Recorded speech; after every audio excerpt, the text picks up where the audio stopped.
Well, last night at midnight, Trump and his regime were wringing their hands together, thinking that they had outplayed Canada on these tariff negotiations, that Canada and Prime Minister Carney would cave. Well, instead, they got one hell of a wake-up call as Mark Carney walked away, put his team on a plane home, and vowed to hit them back dollar for dollar. And now that 50% tariff just became a $28 billion bill America has to pay itself. This was a line in the sand. Canada has made it clear that they will not be bullied by the United States. No deal is better than a bad deal is the mantra that Prime Minister Carney has said from the beginning. And we have been saying this for days, that you can't trust bad people to make a good deal. And that is exactly who Trump and his regime are. Bad people. And at midnight, Team Trump tried the oldest trick in the book. Change the price after you've already shook hands and hope the other guy is too tired to walk away. Well, guess what? Prime Minister Carney called his bluff. Now, I think we need to be really clear here about what happened, because you're already going to hear two completely different versions of this story. Washington says Canada walked away from a great deal. Carney says Washington changed the terms at the last minute and made the agreement unreliable. What we know for certain is this, that 3 days ago, Trump was telling everyone that there was basically a deal, and this morning, there's no deal at all. Which is quite the journey from "we have a deal" to 50% tariffs in 72 hours. And Prime Minister Carney's explanation for walking away was unusually blunt for him. He said, last-minute changes in the U.S. proposed terms were unfair, uneconomic, and called into question the reliability of any deal. So he put his negotiators Dominic LeBlanc and Janice Charette on a plane back to Ottawa and said, we're going to match it dollar for dollar. Now, that last part of his statement is one that I would pay attention to. The reliability of any deal. Canada wasn't only looking at what tariff number would appear on a piece of paper. Prime Minister Carney had to decide whether signing the paper would actually buy stability or whether the Trump regime would come back a few days later and demand something else. We all know whatever Trump signs is not worth the paper it's written on. Now, up until Thursday, both sides were saying the same thing. We're very close. LeBlanc even said it publicly.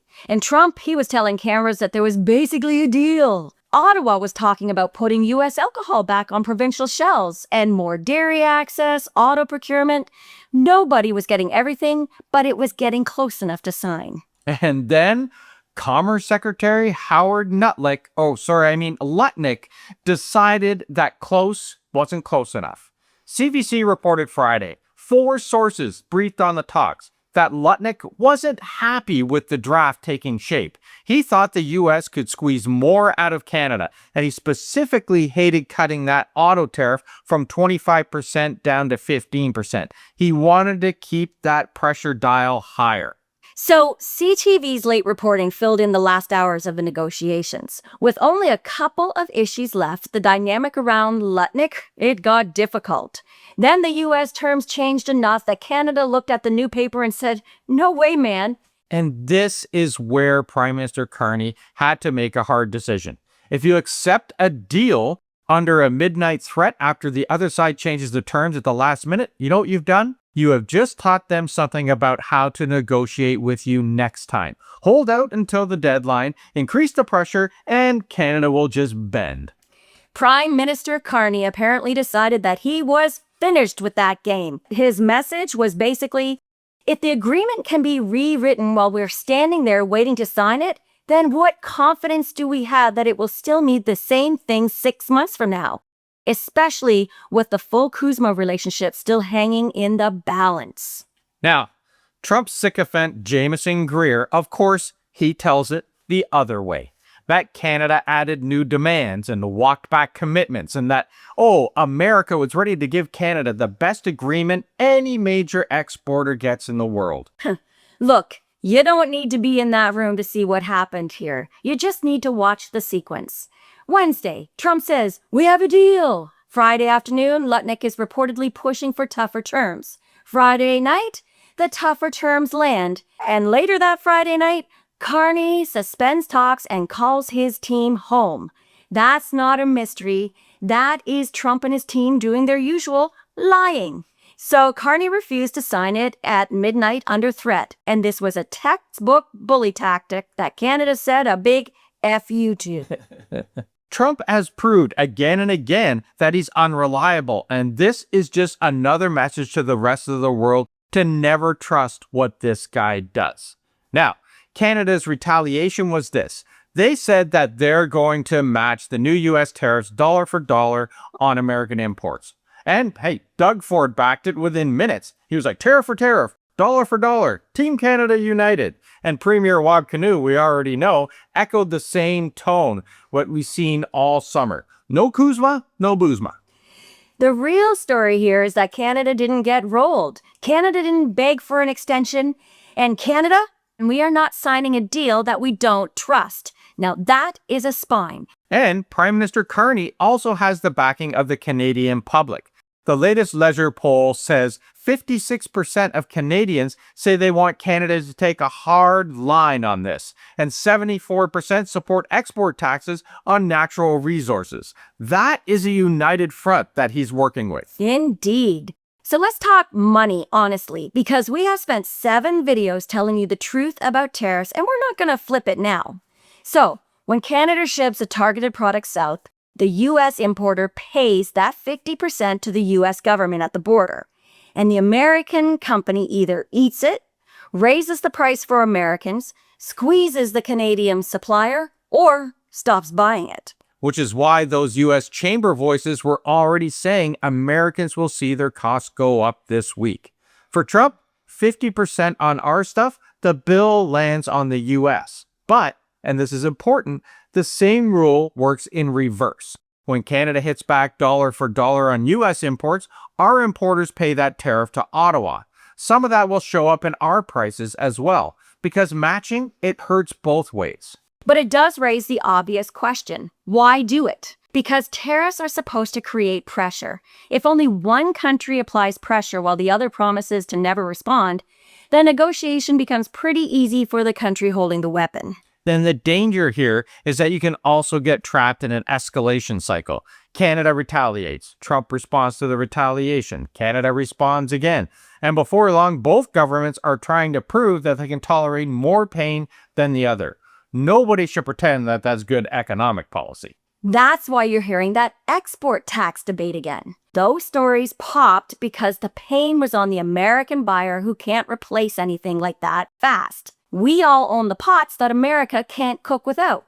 Potash, uranium, nickel from Crawford, hydro from Churchill Falls and Gull Island, softwood lumber. Put the charge on the way out and the U.S. buyer pays because he has no quick alternative. Put it on the way in and we share the pain. So this is another tool in our arsenal. Now, let's also remember that the exposure is concentrated here, and Ottawa can aim what they go after. British Columbia is most exposed on the list. More than 13% of what BC sends to the U.S. is in the crosshairs here, led by wood and paper. Quebec is around 10% stacked on top of existing steel and aluminum paint. Ontario takes a heavy manufacturing hit. Alberta and Saskatchewan are barely touched at around 1% on this list, which tells you where the resource leverage sits. But there is a reason that Canada can afford to say no at midnight and not blink. Even with this hit, most of what we sell to the U.S. is untouched, and Canada has been buying insurance at speed. Nearly $500 billion in major infrastructure projects are moving forward. Trade agreements with other countries have given us preferential access to about 1.5 billion new consumers. And Trans Mountain finally is giving our oil a route to the Pacific that doesn't ask permission to enter the USA. And also remember, the U.S. is not negotiating from a fortress here either. The federal debt has crossed that $40 trillion mark. The 30-year Treasury yield ended Friday around 5.2%, which means Washington is paying the highest long-term borrowing costs in nearly 2 decades. That $100 billion in tariff refunds is already out the door, which is the cash that the Treasury planned to keep and pay that off. Their economy is really feeling this. So when you hear Canada walks away, don't hear chaos, hear leverage. The side that needs a quick headline before a midterm election is not the side that can wait.